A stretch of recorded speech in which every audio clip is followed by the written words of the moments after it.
Hey, how's it going, folks? Hope you're all doing well. So currently I'm watching the show on Netflix called The Blood of Zeus, and it's based on Greek mythology, and obviously I want to talk about it and review it. But before I do so, I think it's only appropriate to give you guys sort of like a brief overview of Greek mythology. So this is going to be a quick video of me explaining, getting you folks around the basics of Greek mythology, basically how the universe came to be and how gods of the Greek pantheon sort of originated.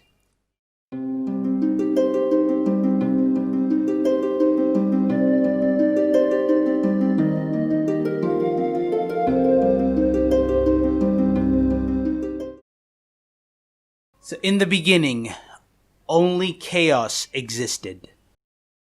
And from that chaos, Gaia, the earth, was formed. Gaia, being the Mother Earth, created Uranus, the sky. And together they produced many children, including the Titans, the Cyclopes, and the Hecatoncres. Due to them having such powerful offsprings, Uranus feared they won't be able to control them. So in an attempt to make sure that their children don't overthrow them or plunge the world into chaos again, Uranus locks them in a hellish domain called Tartarus. Gaia, wanting to put an end to her children's punishment, hides his youngest son, Cronus. Cronus waits for Uranus to arrive and sleep with her mother Gaia, and as soon as Uranus takes off his clothes, Cronus leaps out with his scythe and cuts off his genitals. Get your hand off my penis! Leaving Uranus in pain and agony, Cronus then frees his Titan brothers and sisters from Tartarus. And then with his father gone, Cronus becomes king of the Titans and marries the goddess Rhea and rules in supreme authority. Eventually he receives prophecies that one of his children will eventually overthrow him and take his throne as the king of the gods. So in fear of the prophecy, he then started to swallow his children as soon as they were born. Rhea, feeling distraught for her children's fate, wanted to put an end to their children's agony and thus hides Zeus inside the mountain of Crete. And instead of giving him Zeus, she instead gives him a pile of rocks. Cronus swallows the rocks all the same without noticing the difference. On the other hand, Zeus, hidden safely inside Mount Crete, is then raised by the nymphs until adulthood. Once becoming a fully grown adult, and upon learning his true identity, he sets out to defeat Cronus. He tricks Cronus into entering his palace disguised as a cupbearer, and then he mixes poison in his drink. Upon drinking the poison, Cronus vomits out all the gods that he had swallowed. The pile of rocks he ate instead of Zeus, Poseidon, Hades, Hera, Demeter, and Hestia all come out one after another.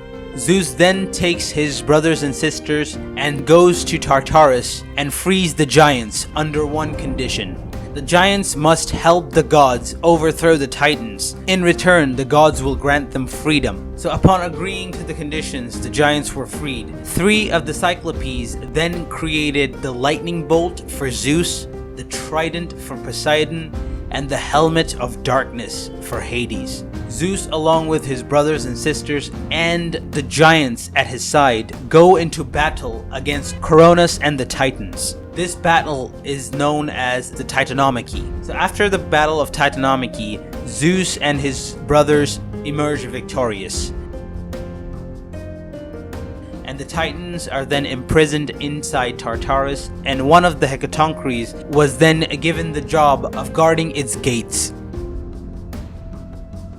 Upon defeating the Titans, the gods then create their palace on top of Mount Olympus. Zeus, the youngest of the gods, take dominion over the sky. Poseidon, the second youngest, takes dominion over the sea, and Hades rule the realm of the dead, the underworld, and much of the other gods rule various other aspects of the world. Now that the Titans are imprisoned in Tartarus once again, Gaia, Zeus's grandmother, is now devastated in anger. So she gives birth to the giant Typhon, a literal monster with hundreds of snakes coming out of his every limbs, giant bat-like wings, and horns, gives him a devastating visage.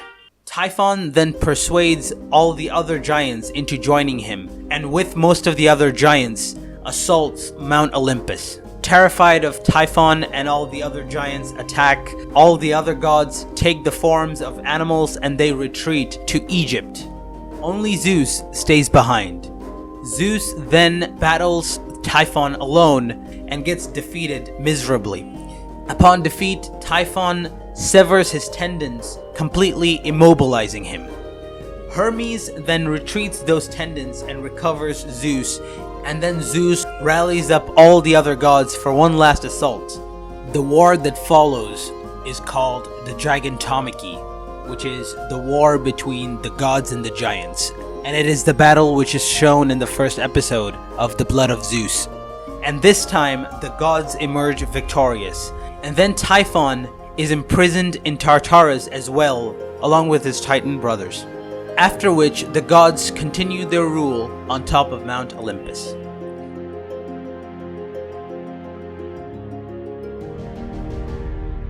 So that was a very brief overview of Greek mythology, and it turns out, just like any other type of mythology, Greek mythology is also just family drama, but with unfathomably powerful family members.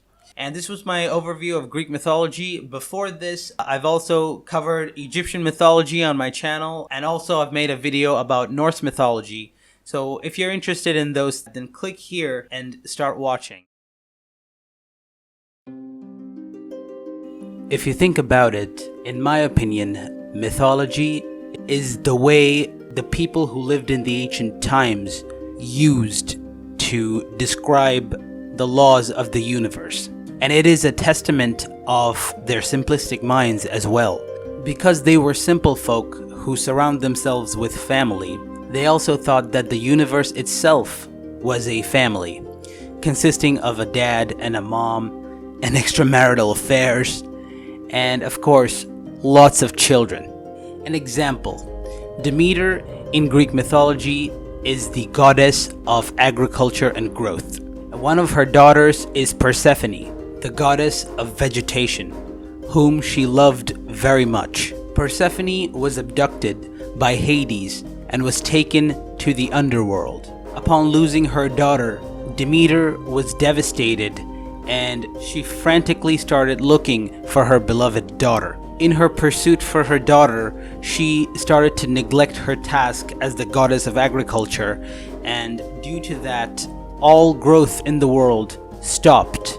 The grains, the trees, the vegetables stopped growing, lakes and rivers froze over, and winter was introduced to the world. When she learned that Hades was the one who abducted her daughter, she threatened the god by saying that she would make sure all growth ceases until there is no life left on the earth.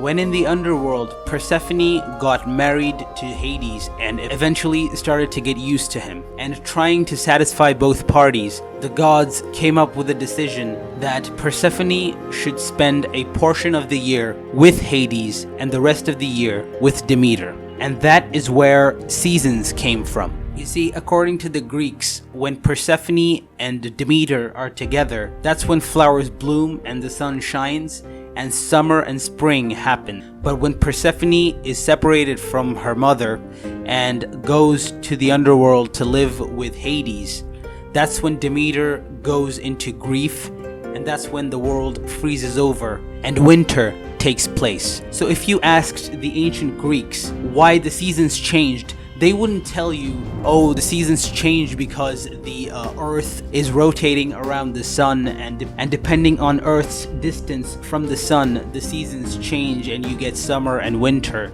No, according to the ancient Greeks, the seasons change because depending on whether Demeter is with or without her daughter. If she is with her daughter, that means summer and spring, and around winter time she is separated from her daughter, thus causing the snow. And this is exactly how the ancient folk made sense of the world. For them, mythology was sort of like a substitute for science. They would observe the world and what happens around them, and they would interpret it, and their interpretation is what is known to us as mythology. Do you really think this bastard can lead them? I do.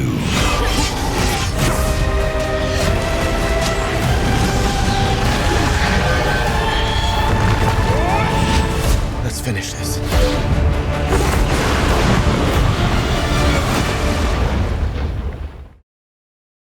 So as I've told you, I'm watching Blood of Zeus and I'm loving it. I'm almost 4 episodes in and I plan to make a couple of videos about that and I want to review it. So if you like this content, then of course be sure to hit the like button and subscribe to this channel. Hit the bell notification so that you get notified every single time I upload a new video. And as always, my name is Mohammed TAUSIF and I'll see you in the next video.